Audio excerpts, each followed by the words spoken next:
Mark 16, verses 1 through 8. Now when the Sabbath had passed, Mary Magdalene, Mary the mother of James and Joseph, and Salome bought aromatic spices so that they might go and anoint him. And very early in the morning, on the first day of the week, they were going to the tomb just as the sun was rising. And they were discussing with each other on the way who would roll the stone away from the entrance to the tomb. But looking up, they saw that the stone had already been rolled away. And entering, they saw a young man dressed in white seated on the right, and they were terrified. But he said to them, "Do not be afraid. You are looking for Jesus who was crucified. He is not here. He has been raised. Look at the place where they laid him. But go, tell his disciples, even Peter, he has gone ahead of you to Galilee. There you will see him, just as he told you." Coming out, they fled from the tomb, trembling and terrified. And they said nothing to anyone because they were afraid. So this last story we're going to hear is the last story in at least the original text of the Gospel of Mark. It is, unsurprisingly, perhaps a story of resurrection. I picked this story. It's actually one of the first stories I ever learned, and I spent hours and hours on this story, and so it feels like it's a part of me, and the gospel feels incomplete without telling the story too, so I snatched it up. And so we're hearing in this story the story of the resurrection without ever seeing Jesus. So we've spent all this time with Jesus present, right from the beginning of the story. We hear the good news. We hear the stories of healing. We heard him on the water. We saw him get anointed. And now here at the end, when we perhaps expect to see him, because we know that's what happens in the resurrection stories, he doesn't actually show up. This is my favorite resurrection story too, because it feels very true to our lives, that we have heard the good news, but we have not experienced it in the same way that the first disciples did. And we have that courageous trust that we talked about before, perhaps mingled in with a bit of fear and trembling and running away. I remember you telling this story, and we spent a lot of time. So it was interesting. It's a little easier in video. One of the hard things is how do you leave the scene, right? Like you end with this, it's like left in the air hanging, and it was nice to just be able to right off the screen, right? Because it does end really weirdly, really abruptly. Yeah, and at the end of 2 hours, that's felt so much more, I think, than you feel in this particular text. But it's still there when you hear just this story. But at the end of 2 hours, we talked a lot about, like, what do we do so that people know we're done telling the gospel story? Because people are going to expect Jesus to show up again, and he's not. This is just it. Oh. I feel like that abrupt ending kind of fits with, we saw this in a couple earlier stories, and immediately, that things are just shifting so fast, and all of a sudden they shift and we're done, so that I feel like the ending kind of fits with that. Mark isn't necessarily a smooth story. It has all these kind of jagged interruptions that way. And so this ending, I think, fits with that.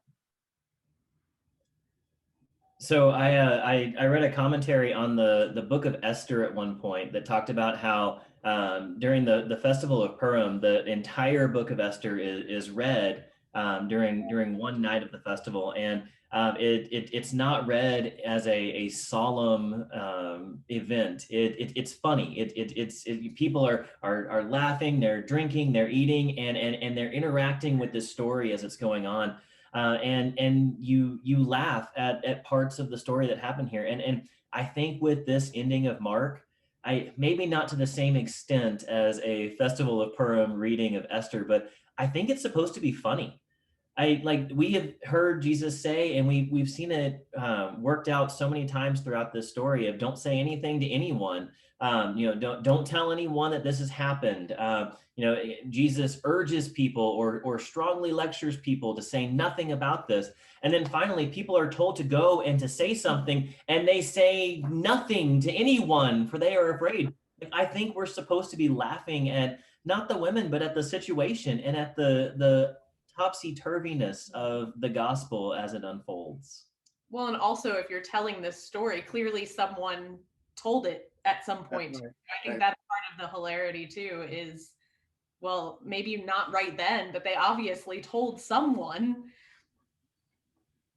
And it ends even more abruptly in the Greek than you hear in the, because the last word is the for, right?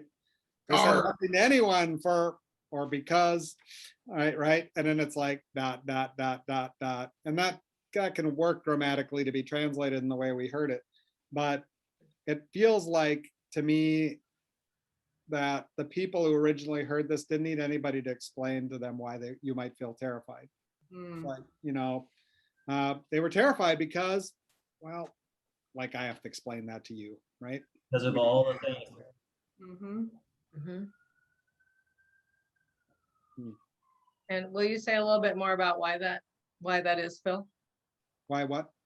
Why they knew what was going on. I mean, our Sure. listeners might not know what the terrifying situation is around them.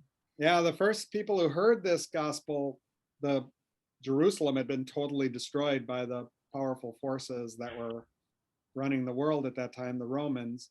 And so all of the world as they knew it had been destroyed, and they didn't know if they would be next, not necessarily because they were Jesus followers, just because there was that level of violence in the world. And so, and then to add to that, to be associated with the one that somebody had felt they needed to execute and be considered a follower of his, adds a whole nother level of reasons that you should be afraid, right? And so it's like nobody needs to explain that to you. You don't have to explain to somebody who's African American why you're afraid when the police pull you over, right?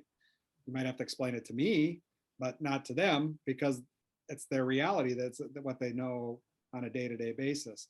And so to me, it has that feeling like, so it's hard for us to absorb that and hear that because we don't live in that level of terror, right? That the original hearers did. But I think there's something like that going on. It's also just a terrifying moment to have the stone rolled away. Like, I think in 21st century, we're just like, yeah, of course it's rolled away because he's not there. He rose. But like, what are the women thinking? He was stoned. It was a grave robbery. And that's not even his grave. Like, did he deserve to have would Jesus have ever had nard unless somebody brought it to him? He's being buried in a tomb that Joseph of Arimathea had to make happen. Like Jesus himself has nothing to his name. And so I can just imagine getting there. I can't imagine.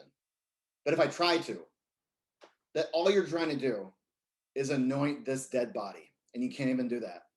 Mm-hmm. It's like you get to the cemetery and the place where you just buried your loved one, there's a hole there and dirt thrown all over the place. And your first thought isn't, oh, wow, something exciting, right? And, oh my God, what happened? I was just here 3 days ago and it was intact. And not only that, maybe there's dirt everywhere, but maybe also there's swastikas that have been spray painted, right? Like I think they probably felt violated. Yeah. Yeah, I think in some ways I'm just surprised they go into the tomb, that they hear the good news at all is a miracle in itself, because they should have fled trembling and terrified when they saw the stone rolled away. Right. Yeah. This is also the first story that Phil and I learned in 1985. We learned this story from Tom Boomershine. And when I was learning it again this past Easter, because I alternate sometimes between John and whatever the year is, but I decided to do Mark this year. What I really noticed was the time of the day that they go to the tomb. So we always think it's right before the sun has come up, but in Mark's story, it's right after the sun has come up. And it just makes me think about the darkness and the light, and that the sun up means that they can see things that they might not have been able to see if it were still dark outside. And I just wonder I think that's more than just the fact that the stone is rolled away and the tomb is empty. I think that's a bigger metaphor for what has been made visible to us now in resurrection that we didn't know before. What do we know about Jesus now that we didn't know in all the other stories in the gospel? How do we see Jesus now, even when he's not here? How do we see him in a way like that we couldn't see him way back walking on the water? So I think the presence of this lightness, and that the sun, when we hear the word in English, of course, we don't necessarily know how it's spelled, right? But the sun has risen already at the beginning of this story. Can you tell us about why does he send him to Galilee, Jess? What do you think? Go to Galilee, I'll meet you there. Is that saying something more than just like Google Maps directions or? Well, I mean, it's sending them kind of back to where it starts, right? So it's a place they know, it's a place where they've seen him before. And it makes sense, I think, in some ways. And it doesn't make sense, for example, for them to all meet up at his tomb and have him show up there. I mean, that would be a more terrifying place. But to go back to this place that's well known to all of them, I think makes a lot of sense. You know, the sea is where he calls many of his disciples, is walking along the sea. So it's a place that's known, and it's a place from which they can go out, which is the stories we'll hear farther on, that they gather together, they see Jesus a bunch of time, he ascends, and then they go out from there to all the ends of the earth. It's also the place where they were feeding hungry people, healing the sick, watching Jesus give the paralyzed people the power to walk. And so I think part of what it's saying is go back to those things and you'll experience Jesus as a risen presence with you. Not unlike Jesus saying, if you're following me, you're going to be doing these things already with the force. So go back there and do it. Well, and Phil, to your point at the very beginning about this being a commencement speech, Jesus is anointed by the Spirit after baptism and sent out to do. As they hear the good news, they are then sent out to do as well. I like that parallel from the beginning to the end. Yeah, and those women are literally apostles. They're ones who are sent, which, you know, I think that's just, I don't think we can underestimate or overestimate that. I think another piece that Justice's point about this gospel just has this tension in it where Jesus doesn't show up, is my sense is that the author of the Gospel of Mark knew that when somebody thinks they've got God in hand, they use even a gracious God as a weapon against others who don't have that same possession. And so I think Mark is like, you know, I'm not going to give you Jesus. You just got to trust it. And if you want to see him, he's not going to be something you possess. You're going to experience when you're feeding the hungry, when you're going back to the places where we hung out, when you're remembering how you had fear that Jesus transformed.